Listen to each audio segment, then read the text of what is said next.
everybody. Welcome to this version of Pit Stop. Today we're going to meet Rick Otenesak. He is the founder of VFC Strong. And Rick, what is VFC Strong and why did you start it? So Jimmy, I found the VFC story about 5 years ago. Independent producer, love reality storytelling, and I realized that the volunteer fire company community is the great American unsung hero story. Thousands of communities across the country, if you dial 911 for an emergency, more than likely that person responding is a volunteer from a local volunteer fire company. So they're an amazing group of patriots living in our midst. So basically we're a community in crisis, huh? We really are. Put my question in your answer. Yep. So this is a community in quiet crisis. Thousands of volunteer fire companies across the country, mostly all volunteers. COVID has given them a whole nother layer of complexity. They can't do their fundraising. So it's crazy when you think about the fact that these volunteers, a lot of them have to train about 160 hours of training before they can officially catch a fire call, or EMT training. So an amazing amount of time they have to put in. But when they're not catching the calls for all of us and saving lives or property, they have to fundraise, and that's insane to think about it. And with COVID restrictions, they can't fundraise. So they're dealing with an aging membership, not seeing enough young people come in, and older members retiring out. The equipment is getting used a lot, so they have to replace equipment. They're underfunded by the local, state, or federal municipalities. And like I said, it's kind of a recipe for disaster, but here's the great thing, and this is what really is inspiring to me. Despite what can be like overwhelming odds, they're still answering the calls for service. As they say, when the tones drop, they're dropping what they're doing to go save a complete stranger. And that is a great story. Rick, what's your long-term strategy for VFC Strong? Long-term, for VFC Strong, I'm seeking funding to create an ongoing reality show because I think it's just a great story that needs to be told. And especially the world we're living in right now, this is a great story. This is what made this country great. The esprit de corps across the country is just unbelievable. For the local volunteer fire company, so part of our mission at VFC Strong is to raise awareness so it makes it easier for people living in the community going, hey, you know what? I want to go do that for my community.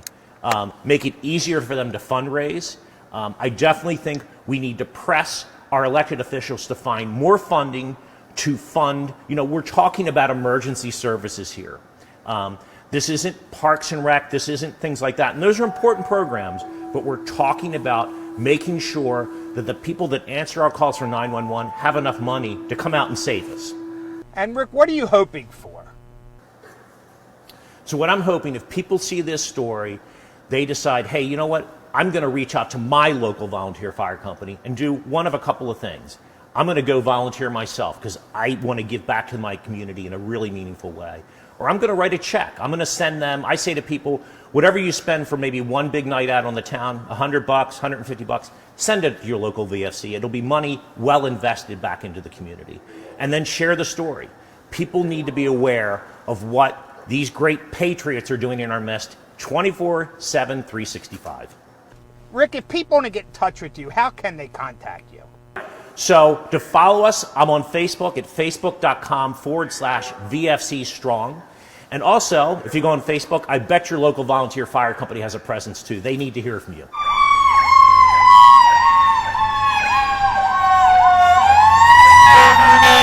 Joining me now is Todd McKinney.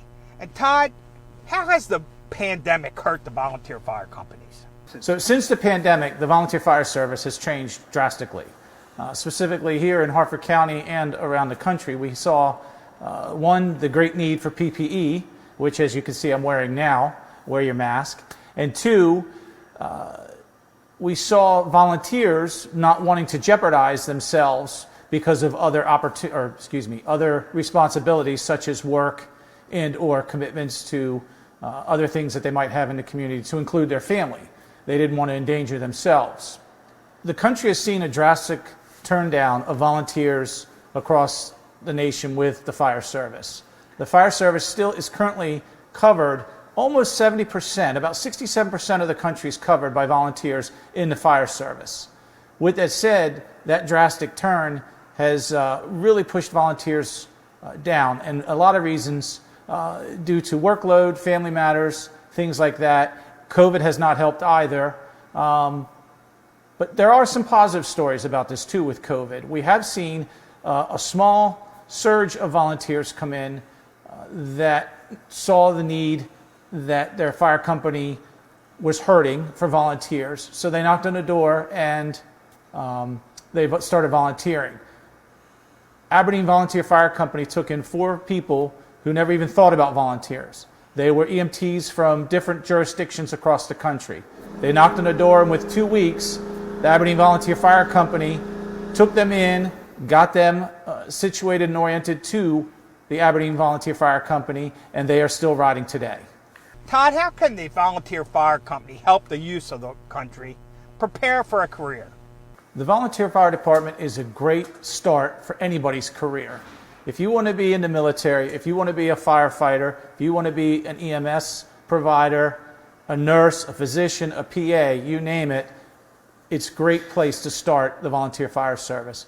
We have many of our members that started here that have gone on to bigger and better things, but also still volunteer. For instance, we have an active member who still rides daily, but yet she is on a COVID unit at our local hospital seeing patients every day. And I can understand that she might be getting burned out, but she doesn't. She still comes in and rides daily. The youth can get their start by going to their local high school counselor and asking about programs such as Harford County's cadet program. It's a great start. By the time you graduate high school, you'll have your EMT and you'll have Firefighter 1, enough to knock on the door of any paid fire service around the country and start your future career. So if someone's interested and want to follow up, how do they get the details? The best place to start is look up your local fire company. For us, for instance, in Bel Air, go to bavfc.org and you can join right through our fire company website. You'll see a portal that takes you right there. If you're anywhere else in the state, through the MSFA, which is the Maryland State Firemen's Association, there's a website called Maryland, or mdvolunteer.org, and you can look up any county in the state of Maryland, and then broken down into county is all the individual fire companies and EMS companies that you can start your process there and use their website to fill out an application and join. Again, Todd, how has the pandemic hurt the fire department? What the pandemic has done to really not help with our fundraising needs and or different functions of the fire company. For instance, we've not been able to meet. We cannot hold company meetings because we're gathering as groups. We can't vote in new members, and we can't have that spaghetti dinner or have that bingo night because, again, we're bringing the community in and being together. So it really has curtailed a lot of different events and or different normal practices within a volunteer fire company. And throughout communities all across the country, the volunteer fire company is the center of that community. So much is done within those buildings that it really has curtailed many things. Todd, how did you get involved when you were young? I started volunteering a long time ago. It all started just before college. I saw that the college I was attending, Lynchburg College, had a student rescue squad. I immediately made some friends with some fellow volunteers, and at the time, if you were a member of the college's rescue squad, you became a member of the volunteer service in the city of Lynchburg as well. So that started my career many years ago. I went on to become a firefighter and EMT, and I'm still volunteering today. Todd, why do people volunteer? Is it rewarding? Many people volunteer for different reasons, and one thing that continues my volunteer career is the fact that I know that I'm helping my fellow community, my fellow neighbor. I enjoy helping others, and it's very rewarding to do so. It's very satisfying knowing that you helped save a life or you helped save somebody's house or structure where they live. You actually catch your fellow human being at their worst time. There is a tragedy. They've just had a major fire. They've had somebody in their family or themselves are very sick, and you're there to help them. It is very rewarding to know that you were part of that team that either saved their life and or preserved even maybe a picture that they had of a wedding photo from their house that just burnt. So look, it's all about storytelling these days, and this is a great story.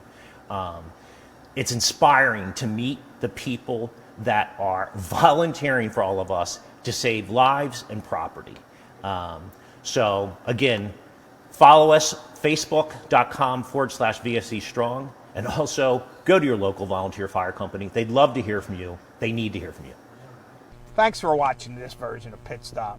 You know, the volunteer fire companies are so very important for this country.